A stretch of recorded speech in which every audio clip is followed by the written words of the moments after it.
Čalis, kurš nāk no Latvijas relatīvi nomales, ir nejauši uzzinājis par golfu, no sākuma spēlējis pļauju golfu kādus gadus 4, un tad ticis pie iespējas uzspēlēt to spēli jau mazliet īstākā realitātē uz lielajiem īstajiem laukumiem ar labāku inventāru un sapazīties ar lieliskām un vēl lieliskākām kompānijām. Un tad jau sākt braukt kādos golfa ceļojumos, kur tu redzi, kāds izskatās pasaules golfs un pasaules golfa laukumi. Tev, redzot tos Rīgas laukumus, ir izpratne, kad golfa laukumiem ir jābūt tikai tādiem un ne zemākas kvalitātes, bet tur pie mums bija 6 bedrīšu pļavu golfa laukums, kurš 2 pat, vienā novadā 2 bija Siltajos un Riekstiņos. Un laukumi spēja pastāvēt tikai uz laukuma saimnieka pašiniciatīvas, uz to, ka viņš daudz brauc ar savu traktorīti, pļauj, nekāda papildus nauda, izņemot tur degvielā, laukumā netiek ieguldīta.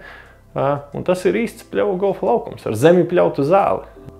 Tas ir jauki, jo tas dod iespēju cilvēkiem tajā reģionā spēlēt golfu. Un tas pats leģendārais Gundars Rauze ir cēlies no turienes. Un cilvēki spēlē. Tāpat arī Madonā notiek šādas aktivitātes, un Madonas kādreiz 6 bedrīšu laukums ir izaudzis jau ne jau labu laiku līdz 9 bedrīšu laukumam. Tas ir ļoti forši, kad reģionos cilvēki tīri uz savu entuziasmu spēja uzturēt vispār golfa kustību.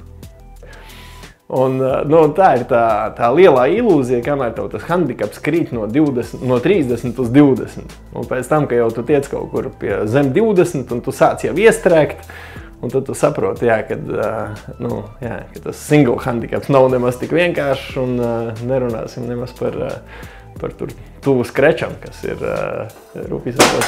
tikai lieliem censoņiem un lieliem izredzētajiem, kam izdodas. Tu būsi? Man gribētos, bet paskatāmies uz realitāti nedaudz. Handikaps ir korelē ar ieguldīto darbu. Tā kā tad, kad parādīsies vēl vairāk laika, ko iestumt golfā, tad arī varētu cerēt uz kaut ko. Pagaidām golfs ir vienkārši baudas spēle. Golfa meditācija, tā to varētu nosaukt, ka tu esi laukumā, tev ir lieli plašumi ar sakoptu teritoriju, apkārt ir diezgan liels klusums un miers, un tu vari būt pats ar sevi. Un agrāk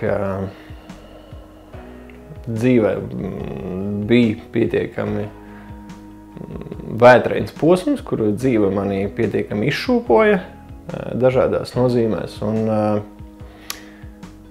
Un tad kaut kā nāca mazliet mierīgāks laiks, bet nāca tas laiks kopā ar golfu tieši viņš tā kā uzzīmējās.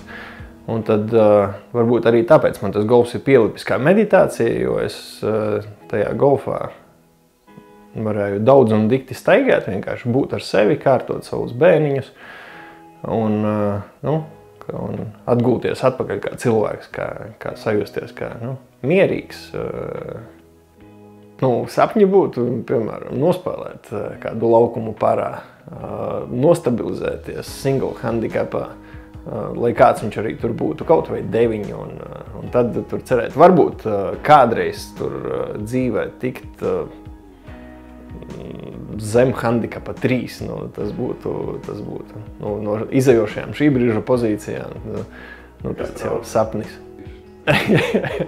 Es tev saku, tas rezultāts atnāks pats par sevi, ja tu labi spēlēsi, bet tā, teiksim, par jebkuriem līdzekļiem, vai man vajag RTM kausu, nē, vienkārši. Ja tu labi spēlēsi, viņš pats tev atnāks. Uz doto brīdi man ir sajūta, ka es nekad nevarēšu konstanti ar dzelžiem taisnos, vai ar driveri. Es iespējams nekad nevarēšu 10 reizes pēc kārtas ar driveri būt fairway. Bet iespējams, ka varēšu. Atvēzējoties un nākot lejā, lai es nepārmetu nūju pāri, lai man nav tur nākšana no ārā iekšā. Jā, mēģinu trāpīt pa to bumbiņu, kas nevienmēr izdodas. Tur nav tā, ka es ar sevi kaut ko baigi runājos. Ar Keiseļa kungu bija matchplays pirmajā gadā, kad es spēlēju, un bija matchplays savā starpā. Un pirmajā kārtā es biju 3-up, 3 to go. Un principā jau gandrīz uzvara bija man kabatā, bet tad sākās uz 16. bedres pēc 2 lieliskiem sitieniem bija atlicis kaut kādi tur 60 metri līdz grīnam. Parādījās šenks, kas man nav raksturīgi, vienkārši aizšenkoju. Tad uz 17. bedres uz uzvaras puts bedrītei no apakšas, 30 cm garumā. Viņu nebija iespējams iesist. Un, tāds bija tas zažības. Tas priekš manis ir atmiņā iespiedies. Tad jau mēs, protams, pabeidzām 18 īvanā, un tad uz 20. bedrītes bija jāatzīst pieredzējušā oponenta pārsvars. Es neesmu skaitījis, bet skaidrs, ka golfs ir vienīgi izdevumi.